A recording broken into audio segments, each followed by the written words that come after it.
कहानी की शुरुआत एक विशाल और सुनसान रेगिस्तान से होती है, जहां चारों तरफ तपती हुई रेत, ऊंची चट्टानें और दूर दूर तक कोई इंसान दिखाई नहीं देता। इसी वीरान इलाके में बेन नाम का एक युवक रहता है। वो पेशे से एक टूरिस्ट गाइड है और रेगिस्तान में आने वाले लोगों को सुरक्षित घुमाने का काम करता है। उसके साथ उसकी गर्लफ्रेंड भी रहती है, लेकिन अब वो अपनी आगे की पढ़ाई पूरी करने के लिए शहर जाना चाहती है। वो बेन से भी साथ चलने के लिए कहती है, मगर बेन इस शांत जगह और अपने काम को छोड़ना नहीं चाहता। शहर जाने से पहले बेन अपनी गर्लफ्रेंड को एक पिस्तौल देता है और कहता है कि वो हमेशा रात को सोने से पहले इसे अपने तकिए के नीचे रखकर सोए। लड़की मुस्कुराकर वादा करती है और शहर चली जाती है। उसके जाने के बाद बेन पूरी तरह अकेला पड़ जाता है। कुछ दिनों बाद इलाके का शेरिफ बेन को बुलाता है। वो बताता है कि मेडिक नाम का एक बेहद अमीर बिजनेसमैन लॉस एंजेलिस से यहाँ आया है। वो रेगिस्तान में मिलने वाली दुर्लभ डेजर्ट हॉर्न शीप का शिकार करना चाहता है और उसे एक अनुभवी गाइड की जरूरत है। इसके बदले वो बेन को एक दिन के $8,000 देने को तैयार है। इतनी बड़ी रकम देखकर बेन तुरंत तैयार हो जाता है।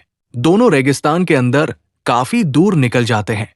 रात होने पर वे कैंप लगाकर आराम करते हैं। बातचीत के दौरान बेन अपने दर्दनाक बचपन की कहानी सुनाता है। कई साल पहले वो अपने माता पिता के साथ इसी रेगिस्तान में फंस गया था। उनकी गाड़ी खराब हो गई थी और कई दिनों तक कोई मदद नहीं पहुंची। तेज धूप से बचाने के लिए उसकी मां बार बार अपने चेहरे की लिपस्टिक उसके चेहरे पर लगाती रही ताकि उसकी त्वचा जलने से बच जाए। लेकिन पानी खत्म होने के कारण उसके माता पिता उसकी आंखों के सामने तड़प तड़प कर मर गए। तभी से ये रेगिस्तान उसकी जिंदगी का हिस्सा बन गया। अगली सुबह दोनों शिकार के लिए निकलते हैं। रास्ते में मेडिक बिना वजह गोलियां चलाने लगता है। बेन समझ जाता है कि उसे शिकार का कोई अनुभव नहीं है। पूछने पर पता चलता है कि उसके पास हथियार का लाइसेंस भी नहीं है। वो घमंड से कहता है कि उसके पास इतना पैसा है कि उसे कानून की जरूरत ही नहीं। बेन विरोध करता है, लेकिन मेडिक उसे पैसे देकर चुप करा देता है। कुछ देर बाद दोनों एक ऊंची चट्टान पर पहुंचते हैं। बेन दूरबीन से शिकार खोज रहा होता है कि अचानक मेडिक बिना बताए गोली चला देता है। दोनों दौड़कर नीचे जाते हैं और देखते हैं कि गोली किसी जानवर को नहीं, बल्कि चार्ली नाम के एक बूढ़े व्यक्ति को लगी है, जो वर्षों से रेगिस्तान में खनिज खोजने का काम करता था। बेन उसे अच्छी तरह जानता था और तुरंत उसकी जान बचाने के लिए फर्स्ट एड लेने गाड़ी की ओर दौड़ पड़ता है। इधर मेडिक डर जाता है। वो अपने साथी को फोन करता है। साथी सलाह देता है कि चार्ली को एक और गोली मार दो, लेकिन इस बार बेन की बंदूक से, ताकि हत्या का इल्जाम दोनों पर आ जाए। मेडिक वैसा ही करता है। जब बेन लौटता है तो चार्ली मर चुका होता है। मेडिक चालाकी से कहता है कि अब एक गोली उसकी और एक बेन की है, इसलिए दोनों बराबर के दोषी हैं। इसके बाद वो बेन को लालच देता है, हर साल लाखों डॉलर देने, शहर में पढ़ाई करवाने और उसकी गर्लफ्रेंड के साथ नई जिंदगी बसाने का सपना दिखाता है। मजबूरी में बेन उसकी बात मान लेता है। दोनों चार्ली की लाश रेगिस्तान में दफना देते हैं और वहां से लौट आते हैं। लेकिन बेन के मन में अपराध बोध बना रहता है। वो अपने इमरजेंसी डिवाइस से शेरिफ को संदेश भेजने की कोशिश करता है। तभी मेडिक उसे पकड़ लेता है। वो डिवाइस तोड़ देता है, फिर बंदूक की नोक पर उससे सारे कपड़े और जूते उतरवा देता है। अब वो बेन को नंगे पैर तपते रेगिस्तान में छोड़ देता है। उसका इरादा साफ होता है। वो चाहता है कि गर्मी और प्यास से बेन मर जाए और पूरी हत्या का दोष उसी पर आ जाए। अब बेन की असली परीक्षा शुरू होती है। जलती हुई रेत उसके पैरों को बुरी तरह घायल कर देती है, लेकिन वो हार नहीं मानता और धीरे धीरे आगे बढ़ता रहता है। दूर बैठा मेडिक दूरबीन से हर पल उसकी निगरानी कर रहा होता है। वो तब तक पीछा नहीं छोड़ना चाहता जब तक बेन मर न जाए। चलते चलते बेन चट्टानों के बीच बने एक गुप्त बंकर तक पहुंच जाता है। ये चार्ली का छिपा हुआ ठिकाना होता है, जहां खाने पीने का सामान और पानी रखा हुआ है। वहां लगी तस्वीरों में बेन और चार्ली की पुरानी तस्वीर भी होती है। बेन भावुक होकर चार्ली से माफी मांगता है कि वो उसकी जान नहीं बचा पाया। तभी उसे आहट सुनाई देती है। वो एक नक्शा उठाकर छिप जाता है। मेडिक वहां पहुंचकर पूरा बंकर बम से उड़ा देता है, लेकिन किस्मत से बेन पीछे बने दूसरे रास्ते से निकल चुका होता है। अब बेन के पास सिर्फ वही नक्शा बचता है। नक्शे में अलग अलग जगहों पर छिपे सामान के निशान बने होते हैं। पहले स्थान पर उसे एक स्लिंग शॉट और कुछ कंचे मिलते हैं। दूसरे स्थान पर पानी की बोतल मिलती है, लेकिन जैसे ही वो पानी पीने लगता है, मेडिक दूर से गोली चलाकर बोतल फोड़ देता है। सारा पानी रेत में बह जाता है।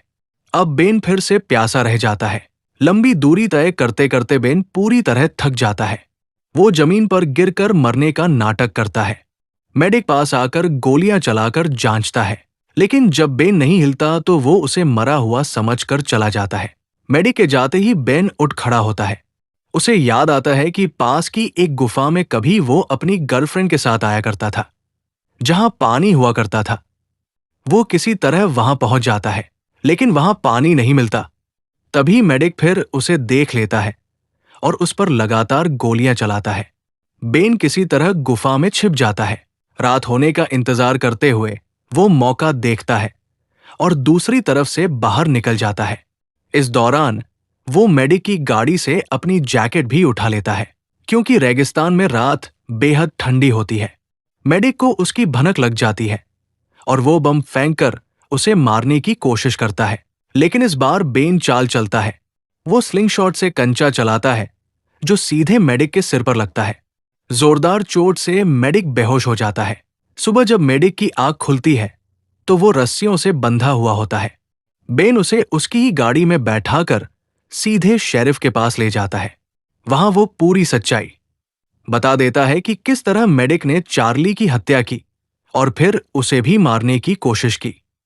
साथ ही वो रिश्वत में मिले सारे पैसे भी शेरिफ को सौंप देता है। ऐसा लगता है कि अब सब खत्म हो गया है, लेकिन तभी मेडिक अपनी स्मार्ट वॉच से अपने लोगों को संदेश भेज देता है। कुछ देर बाद एक हेलीकॉप्टर आता है और मेडिक सबकी आंखों के सामने वहां से भाग निकलता है। इस घटना के बाद बेन फैसला करता है कि वो अब कभी रेगिस्तान में गाइड का काम नहीं करेगा।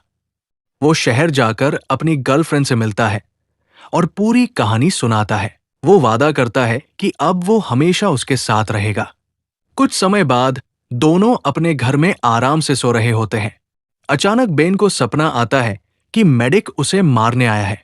वो घबराकर उठ जाता है और सोचता है कि ये सिर्फ सपना था, लेकिन तभी कमरे में सचमुच मेडिक खड़ा दिखाई देता है।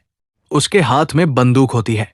वो मुस्कुराकर कहता है कि पिछली बार तुम बच गए थे, लेकिन इस बार नहीं बचोगे। जैसे ही मेडिक गोली चलाने वाला होता है, तभी बेन की गर्लफ्रेंड फुर्ती दिखाती है। उसे याद रहता है कि बेन ने हमेशा तकिए के नीचे बंदूक रखने को कहा था। वो तुरंत बंदूक निकालकर मेडिक पर गोली चला देती है। उसी समय बेन भी अपनी बंदूक से फायर करता है। दोनों गोलियां मेडिक को लगती हैं और वो वही ढेर हो जाता है। आखिरकार उस निर्दयी और घमंडी इंसान का अंत हो जाता है। बेन और उसकी गर्लफ्रेंड हमेशा के लिए इस डरावने अध्याय से बाहर निकल आते हैं और नई जिंदगी की शुरुआत करते हैं। यहीं पर यह रोमांच, संघर्ष और जीवित रहने की इच्छा से भरी कहानी समाप्त होती है। ये फिल्म हमें सिखाती है कि कठिन से कठिन परिस्थितियों में भी यदि इंसान हिम्मत, धैर्य और समझदारी से काम ले, तो वो सबसे ताकतवर दुश्मन को भी हरा सकता है।